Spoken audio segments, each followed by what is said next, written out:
basic tenets are fruit, pepper, and bitter. And everything falls on that spectrum when it comes to olive oil. Fruit, pepper. And bitter. This is how you taste bitter. olives. Whenever I do a tasting, you're looking for fruitiness, which is actually not just fruit. It can be vegetables. It's like plant. I'm always like, look for the smell of life. It should smell like something that's living, something green, something fresh. Maybe it's bananas, but maybe it's also herbs. Then you want to actually feel a sensation on your palate, which is bitter, and that's astringency. And a lot of people try olive oils and they actually think that that's a negative thing, because sometimes we're predisposed to think that bitter is a bad thing, because when we're young, well, bitter can be quite toxic and it's something that our bodies kind of push us away from. And it's actually something that develops later as you get older. But people love bitter. This is coffee, this is chocolate, this is negronis. It is a flavor that people develop and like. And then the final, yes, is the peppery hit. That, and all these kind of represent the nutrition when it comes to polyphenols, but it also represents what it's going to do for the aromas and what you cook and how it elevates food. And then with the different farmers, with that sort of triad of bitter, fruity, and peppery, pepper. Talk me through the different farmers of the three. Give me three people's names. Let me give you different examples. So I have a producer in Portugal. She was my second producer. I think of her as my first producer that I picked, because we started with family friends in Crete. So it was just, I didn't know anything about olive oil, get into it. We were just doing the harvest with them. But when I went out, Anna in Portugal, she's in Alentejo. She is a one-woman. Where's that? Is that like how far from Lisbon? It's about, I've been there five times to Lisbon. Yeah. Fly into Lisbon, drive 2 hours dead east into Spain, and right before you get to the Spanish border, she's in a little town called Fronteria. And Alentejo is mostly known as the wine region. Right. It's a huge agricultural region. It's the sunny belt there in Portugal.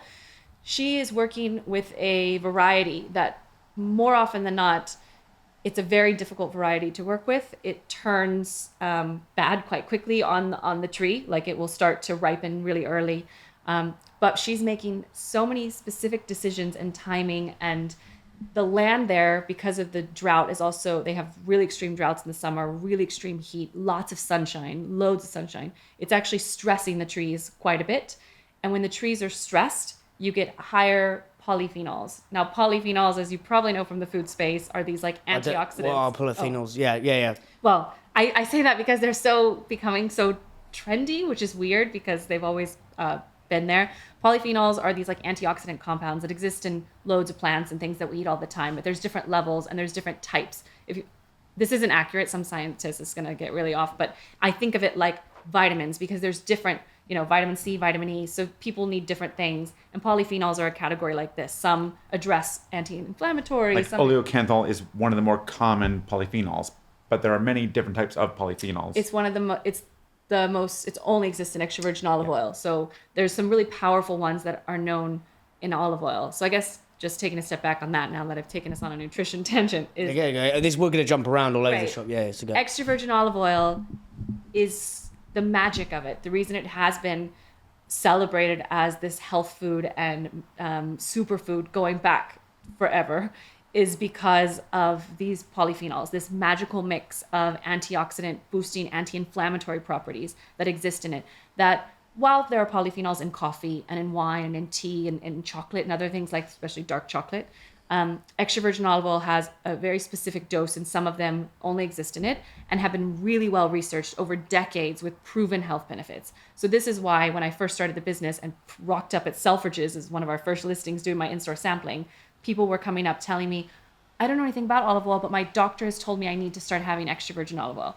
Every time we do a tasting, without fail, doctors have recommended, and we get people that come to us because of that, because there are powerful things behind extra virgin olive oil on the health side. And producers now, and I guess kind of always, but particularly the past decade or two, have been playing with that more in the decisions that they make. There are things that you can do to stress the trees that make them produce more of these polyphenols. So when the trees get stressed, they're basically putting out all this like protection for themselves. So as they get stressed, they're forcing these like polyphenols to grow to help protect them. And then there's things during the processing. So this producer in Portugal, Anna, really likes nutritious oils. She's really into strong flavored oils. She's really into ones that, she's looking after her own health and her family's health. So she's wanting to make those decisions. So she's, of course, farming organically, we're farming regeneratively, which is biodiverse filled groves that are healthier soils, make healthier oils. This is a big thing that we say. But then she's also making decisions. She's harvesting super early when the olives are super green. They're not ripe yet, but it's giving it more polyphenols in the finished product.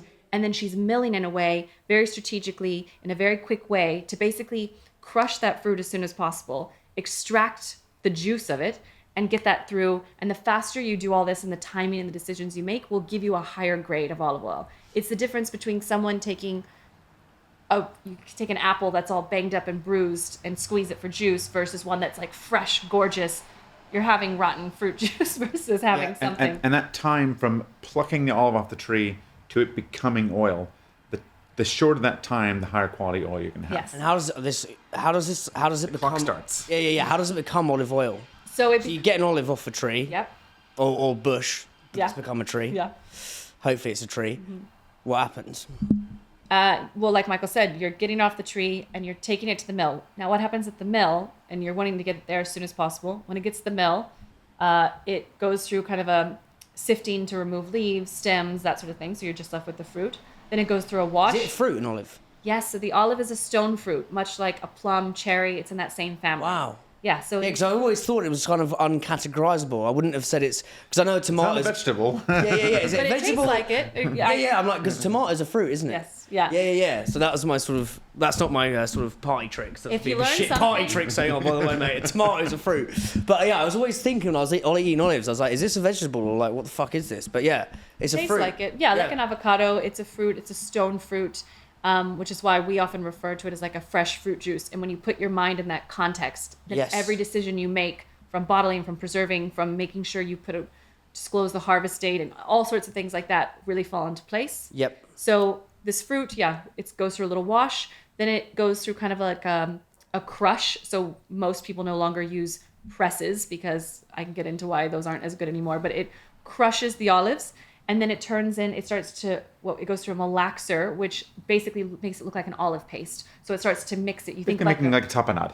it looks exactly like tapenade. Yeah. And as the oil starts to just form on it, then it goes through a centrifuge, pulling out that meat of the olive from the oil itself. And that finished product, and this is the cleanest, most modern milling system that I'm talking about. There's some other grades that people were like, oh, there's 3 steps. It's like, yes, but when we're talking about top quality oils, trying to get as quick as possible, highest polyphenol, highest flavor, it's this extraction. It's from the paste, separate, pull out the oil, and then the rest goes off to a refinery.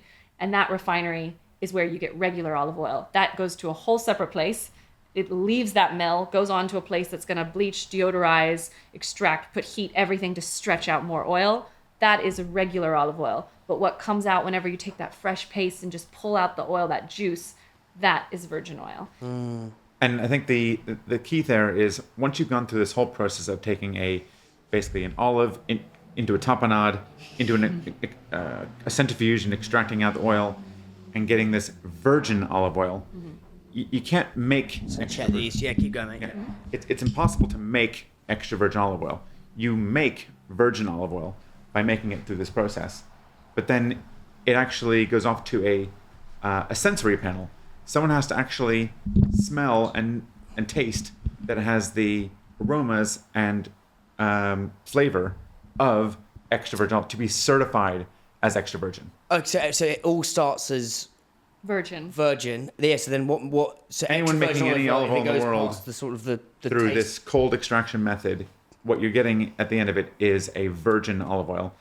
And then it must be certified below a certain level of acidity. There's some it goes chemical through- analysis. Someone has to basically say this is extra virgin olive oil. Yes. Correct. Right. Right, and there are panels in every country. So every extra virgin olive As they're tasting it. Yeah, Yeah. they're tasting it, they're smelling it, and it undergoes a lab analysis. And those things together are what classifies it as extra. What about EVOO oil? EVOO. That's extra virgin virgin olive olive oil. oil. Oh. So there we go. There it is. I've always thought I was like, what is? Because you see are some not- brands. You are not the only person. top class EVOO extra virgin I was olive like, oil. that is very sort of middle class going. I've got EVOO oil. So fuck it now. Yeah. I was thinking that because There there's it a is. few. Oh, there's another brand called Peculiar or something. Yeah, from Not the south of Peculiar. Spain. Yeah. Which was they were like, oh man, this is EVOO oil, and I was like, Yeah. oh, fair. And then now I understand it's extra virgin olive Extra oil. virgin. Yes. Okay. Yeah. Interesting. And there's a certain threshold at which we judge that in the olive space. So the lab analysis will give you an acidity indicator, which all extra virgin have to be under a certain amount. And frankly, even virgin have to. And if it goes too high, which means the olives were probably in a bad shape, like I was saying, banged up, maybe fermented, just not good quality, ate up by bugs, whatever, then it might not even pass virgin standards, which means it goes on to what we lovingly call in the olive oil space lampante, which means lamp oil. And it is the biggest insult you can give someone about their oil, but it is also a classification in the olive oil world. Like not suitable for human consumption. Yeah. Right. It's really just for lamps, keeping the lamps on. Yeah. Lampante. And we'll try oil sometimes like this. Espressos is sponsored by supply chain software gurus Unleashed. It talks to your e-com and accounting software. It's helped islands cut admin time in half, get granular clarity on your margins, know where your stock is, don't miss availability. Brands like Candy Kittens, Tiny Rebel and Trip all use Unleashed, and so should you.